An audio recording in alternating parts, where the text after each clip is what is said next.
नमस्कार, मी अजिंक्य भातंब्रेकर. तुम्ही पाहताय न्यूज 18 लोकमत. महत्त्वाची बातमी आपण सुरुवातीला पाहणार आहोत. ठाण्यामध्ये पुन्हा एकदा राजकीय खळबळ उडालेली आहे आणि त्याचं कारण म्हणजे राष्ट्रवादी काँग्रेसच्या काही नगरसेवकांनी खासदार श्रीकांत शिंदेंची पुन्हा एकदा भेट घेतली आहे.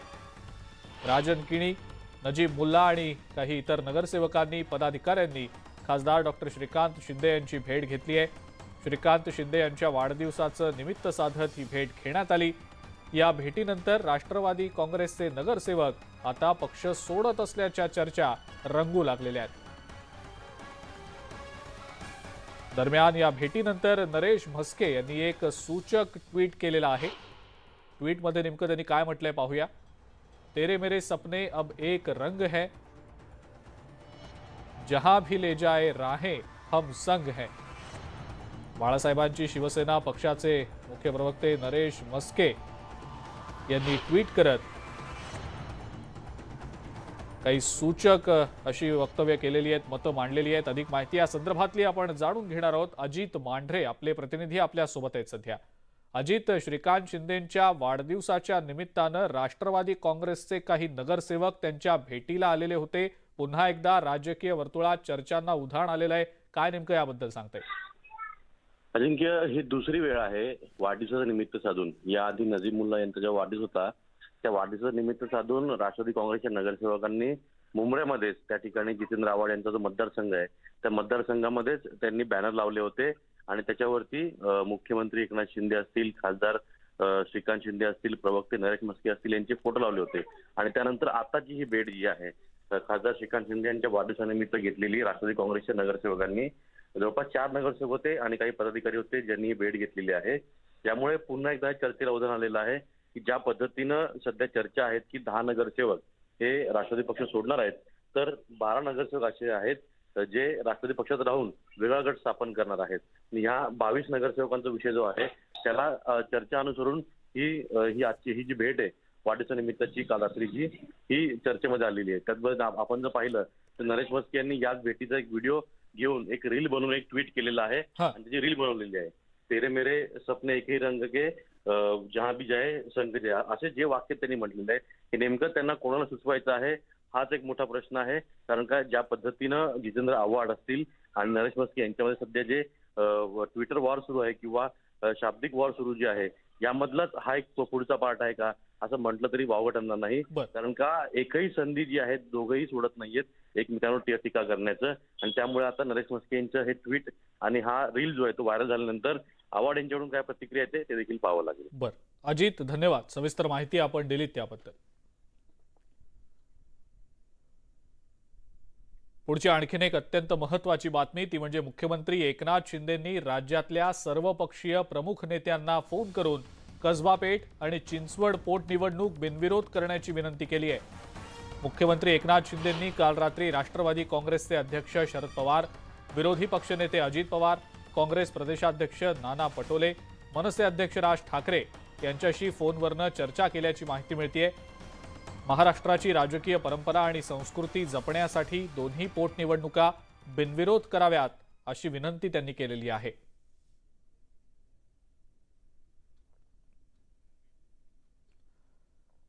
आणि यानंतरची आणखीन एक अत्यंत महत्त्वाची मोठी बातमी. कसबा पेठ आणि चिंचवड पोटनिवडणूक बिनविरोध व्हावी यासाठी मुख्यमंत्री एकनाथ शिंदे यांनी ठाकरे पक्ष वगळता सर्वच प्रमुख विरोधी पक्षनेत्यांशी चर्चा केली आहे.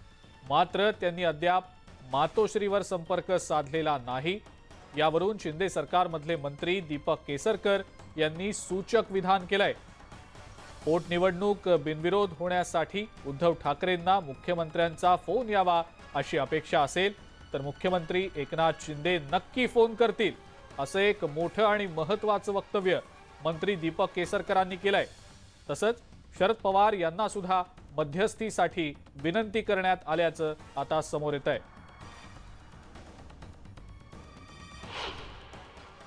उद्धव साहेबांना फोन यावा अशी जर अपेक्षा असेल तर उपमुख्यमंत्री सुद्धा फोन करू शकतात. मुख्यमंत्र्यांनी फोन करावा अशी अपेक्षा त्यांनी व्यक्त केली. मुख्यमंत्री सुद्धा करतील. मुख्यमंत्र्यांचं मन फार मोठं आहे आणि त्याच्यामुळे मला असं वाटतं की फोन करून जर ही बिनविरोध होत असेल तर मुख्यमंत्री का नाही करणार. शेवटी आज ते त्यांच्या नेतृत्वाखाली काम करतायत आणि ते स्वतःच म्हणतात की पवारसाहेब आमचे नेते आहेत आणि त्याच्यामुळे पवारसाहेब ज्यावेळेला सांगतात त्याला उद्धवसाहेब ऐकतात आणि त्याच्यामुळे उद्धवसाहेबांना ते सांगतील याची आम्हाला खात्री आहे आणि उद्धवसाहेब सुद्धा चांगले निर्णय घेतील याची सुद्धा आम्हाला खात्री आहे. कसबा पेठ आणि चिंचवड पोटनिवडणूक बिनविरोध व्हावी यासाठी मनसे अध्यक्ष राज ठाकरे यांनी महाविकास आघाडीच्या नेत्यांना पत्र लिहिलेलं आहे. अंधेरी पूर्व विधानसभा पोटनिवडणुकीच्या वेळेला भाजपनं जो उमदेपणा दाखवला तोच उमदेपणा महाविकास आघाडीच्या नेत्यांनी देखील दाखवावा. राज्याची राजकीय संस्कृती प्रगल्भ आहे हे देशाला दाखवून देण्याची संधी आपल्या सर्वांना आहे. हीच नाही तर एकूणच अशा दुःखद घटनांमुळे होणाऱ्या पोटनिवडणुका या बिनविरोध कराव्यात ही इच्छा अशा आशयाचं पत्र राज ठाकरे यांनी आता लिहिलेलं आहे.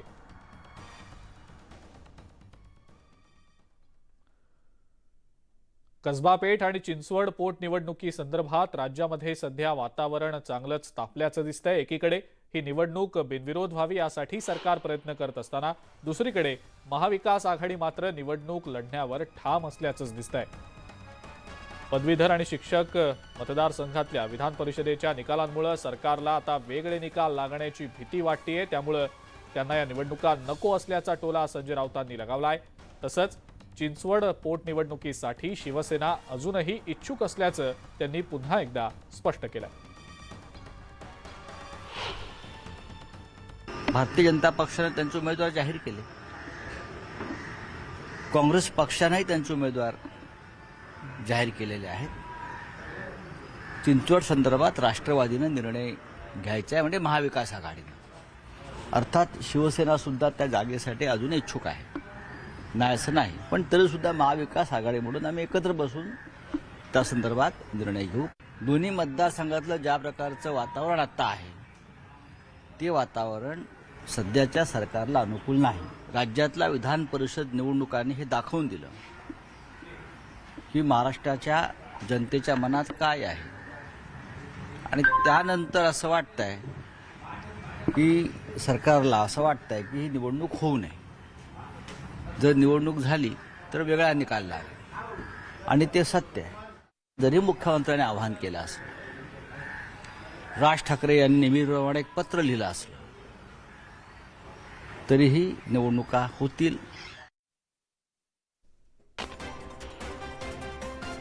यानंतर पुढची एक महत्त्वाची बातमी आपण बघूया.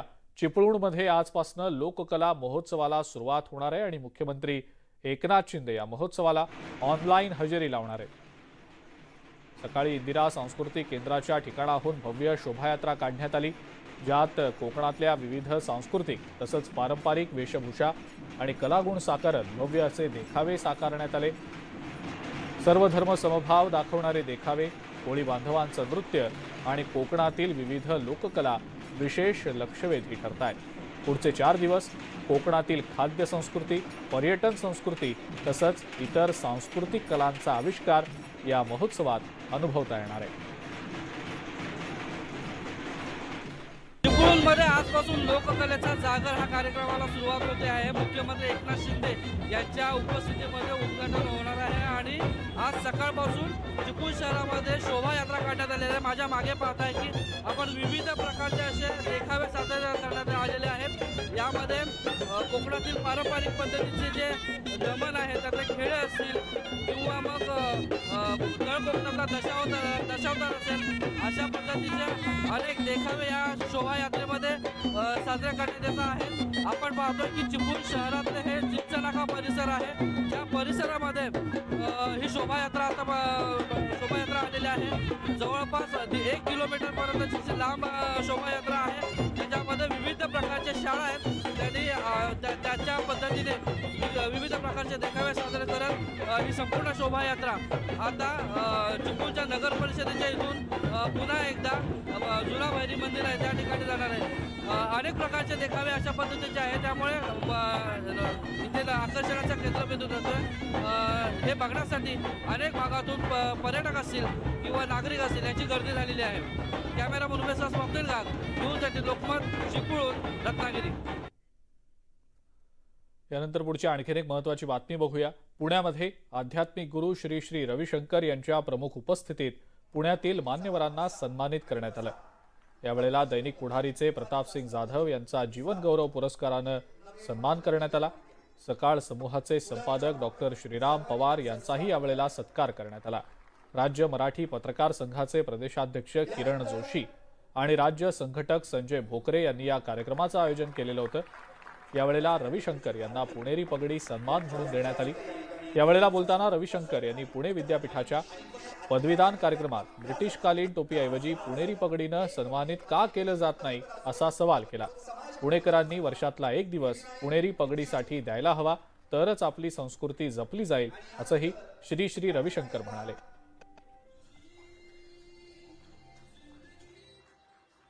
एक दिन ऐसा हो पुणे में जहां पर सब लोग पुणेरी पगड़ी पहनते जाए,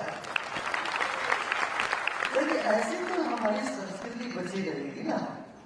तो अपना यूनिवर्सिटी उड़ीसा में जो जब शुरू हुआ, हमने कहा वहाँ वो जो कॉन्वोकेशन में अंग्रेजी टोपी नहीं रखेंगे, वो अंग्रेजी का जो होता है ना, जो फ्लैट टोपी है वो नहीं, हमने कहा पुणेरी पगड़ी ही हमारे कॉन्वोकेशन में। तो वहाँ यही जो भी आते हैं देश विदेश से, सबको पुणेरी पगड़ी पहना दे। ये आसान है, पगड़ी पुढची एक महत्त्वाची बातमी बघूया। बातमी नांदेडमधली आहे। नांदेडमध्ये मनसेच्या पदाधिकारी आणि कार्यकर्त्यांना पोलिसांनी ताब्यात घेतलंय। नांदेडमध्ये आज बीआरएस पक्षाची सभा होतीये। तेलंगणाचे मुख्यमंत्री केसीआर यांची ही पहिली जाहीर सभा आहे। ही सभा उधळून लावण्याचा इशारा मनसेनं दिलेला होता। मुख्यमंत्री केसीआर यांनी बाभळी बंधाऱ्यातील पाणी वाटपाबाबतची भूमिका स्पष्ट करावी आणि नंतरच सभा घ्यावी अशी मनसेची मागणी होती। सभास्थळी कोणताही अनुचित प्रकार घडू नये यासाठी खबरदारी म्हणून पोलिसांनी आता मनसेच्या पदाधिकारी आणि कार्यकर्त्यांना ताब्यात घेतलंय। अधिक माहिती या संदर्भातली आपण जाणून घेणार आहोत। मुजीब शेख आपले प्रतिनिधी आपल्या सोबत आहेत सध्या। मुजीब, केसीआर यांच्या नांदेडमधल्या होणाऱ्या आज सभेच्या पार्श्वभूमीवर इथलं वातावरण काहीसं तापल्याचं दिसतंय। मनसेच्या पदाधिकारी आणि कार्यकर्त्यांना ताब्यात घेण्यात आल्याची माहिती मिळते। काय नेमकं याबद्दल सांगता येईल? आज केसीआर यांची सभा होणार आहे आणि केसीआर यांची मोठ्या प्रमाणामध्ये गर्दी इथं जमणार आहे। एक प्रकारे त्यांचं शक्ती प्रदर्शन नांदेडमध्ये होणार आहे। परंतु एक पाणी वाटपाचा एक जो मुद्दा आहे दोन राज्यांमध्ये, तो 10 वर्षांपासून तब्बल प्रलंबित आहे। धर्माबाद तालुक्यातला बाभळी बंधारा आहे। या बंधाऱ्यातून म्हणजे नांदेडच्या 4 तालुक्यांना पाणी वापरासाठी द्यावं यासाठी महाराष्ट्र शासनाकडून सातत्याने प्रयत्न केले जात आहेत, पाठपुरावा केला जातोय, परंतु तेलंगणा सरकारकडनं याबाबत कुठलाच प्रतिसाद दिला जात नाही। याच मुद्द्यावरून मनसेनं काल आक्रमक धोरण स्वीकारलं आणि जोपर्यंत केसीआर हे बाभळी बंधाऱ्याच्या पाणी वाटपासंदर्भात आपली भूमिका स्पष्ट करणार नाही तोपर्यंत त्यांना नांदेडमध्ये पाय ठेवू देणार नाही आणि त्याची सभा देखील उधळून लावू अशा पद्धतीचा इशारा मनसेनं दिला होता। परंतु त्यापूर्वीच आज नांदेड पोलिसांनी या सर्व मनसेचे पदाधिकारी आणि कार्यकर्त्यांना ताब्यात घेतलेले। दुपारी 1:30 वाजता यांची केसीआर यांची सभा होणार आहे आणि संध्याकाळी त्यांची सभा संपेपर्यंत या सर्व कार्यकर्त्यांना अनुचित प्रकार घडू नये म्हणून नजरकैदेत पोलीस ठेवणार आहेत। बर मुजीब, धन्यवाद। सविस्तर माहिती आपण दिली त्या। ब्रेक नंतर आपल्या सगळ्यांचं पुन्हा एकदा स्वागत। बीड जिल्हा आरोग्य विभागामध्ये सावळा गोंधळ सुरू आहे। नियुक्ती असलेल्या ठिकाणी काम न करता वैद्यकीय अधिकारी बालरोग तज्ज्ञ दुसरीकडेच काम करत असल्याचं वैद्यकीय पाहणीमध्ये निदर्शनास आलेलं आहे। त्यामुळे माजलगाव ग्रामीण रुग्णालयातील आरोग्य यंत्रणा विस्कळीत झाली आहे। भूलतज्ञ, स्त्रीरोग तज्ज्ञ आणि बालरोग तज्ज्ञ असल्यानंतरच सीजर करता येतं। मात्र बालरोग तज्ज्ञ म्हणून डॉक्टर प्रवीण सराफ यांची नियुक्ती माजलगावला आहे। मात्र कसलाही लेखी तोंडी आदेश नसताना ते गेवराईला गेल्या महिन्याभरापासून काम करतायत। अधिक माहिती या संदर्भातली आपण जाणून घेणार आहोत। सुरेश जाधव आपले प्रतिनिधी आपल्या सोबत आहेत सध्या। सुरेश, आरोग्य विभागात नेमकं चाललंय तरी काय असा प्रश्न गेवराईमधला हा प्रकार पाहून मनात उपस्थित होतोय। काय नेमकी याबद्दलची माहिती? बीडच्या माजलगावमध्ये जे सराफ म्हणून डॉक्टर आहे त्यांची नियुक्ती करण्यात आली होती। माजलगावमध्ये अगोदरच त्या ठिकाणचे वैद्यकीय अधिकारी आणि बालरोग तज्ञाचं जे पद आहे ते रिक्त आहे। तसं पाहिलं तर बीड जिल्ह्यामध्ये अनेक पदं हे वैद्यकीय अधिकाऱ्यांची पदं ही रिक्त आहेत। त्यात शिजरचा पेशंट किंवा डिलिव्हरीचा एखादा पेशंट असेल तर एक त्या आपत्कालीन परिस्थितीमध्ये स्त्रीरोग तज्ञ, बालरोग तज्ञ, त्याचबरोबर भूलतज्ञ असे 3ही डॉक्टर एक सोबत असायला पाहिजेत। मात्र जे माजलगावला ज्यांची नियुक्ती आहे ते माजलगावला न राहता गेवराईला राहत आहेत आणि विशेष म्हणजे एकाच ठिकाणी नाही तर अशा अनेक बीड जिल्ह्यामधले डॉक्टर आहेत की जे त्यांची नियुक्तीचं ठिकाण आहे त्या ठिकाणी न राहता दुसऱ्याच ठिकाणी नियुक्ती करतात. त्यामुळे जी आरोग्य यंत्रणा आहे ती विस्कळीत झाली. माजलगावमध्ये आज घडीला जर सिजर करायचं असेल तरी देखील अडचणी निर्माण होत आहेत. त्यामुळे तिथलं पेशंट हे बीडला रेफर करावं लागते. त्यामुळे एकंदरच या अडचणीमुळे आणि या वैद्यकीय खोळंब्यामुळे नागरिकांमधून संताप व्यक्त केला जातोय. अजिंक्य. बरं सुरेश, धन्यवाद. सविस्तर माहिती आपण दिलीत त्याबद्दल.